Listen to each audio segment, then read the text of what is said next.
நம்ம ஆட்சிக்கு வந்த அடுத்த நிமிஷம் என்ன செய்ய போறேன்னு சொல்றேன்.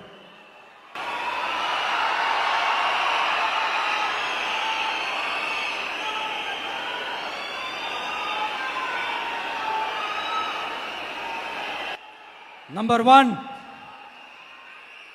தமிழ்நாட்டில் இருக்கிற எல்லா குடும்பங்களுக்கும் உறுதுணையா இருக்கத்தான் நாம் அரசியலுக்கே வந்தோம். அந்த எண்ணத்தோட வெளிப்பாடு தான் நம்மளோட ஒவ்வொரு குடும்பத்திற்குமான உத்தரவாதம். 200 யூனிட் கட்டணமில்லா மின்சாரம். நம்பர் 2,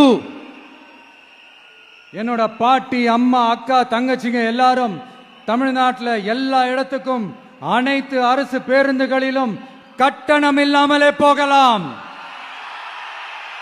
நம்பர் 3, சட்டம் ஒழுங்கு சரியா ரொம்ப ஸ்ட்ரிக்டா நிலைநாட்டியே தீருவோம். அதோட வெளிப்பாடா பெண்கள் பாதுகாப்புக்கான மிக கடுமையான சிறப்பு சட்டம் கொண்டு வரப்படும். அது மட்டும் இல்ல, நம்ம இளைஞர்களோட பாதுகாப்புக்காக போதைப் பொருள் தடுப்பு மற்றும் ஒழிப்புக்கான சிறப்பு சட்டம் கொண்டு வரப்படும்.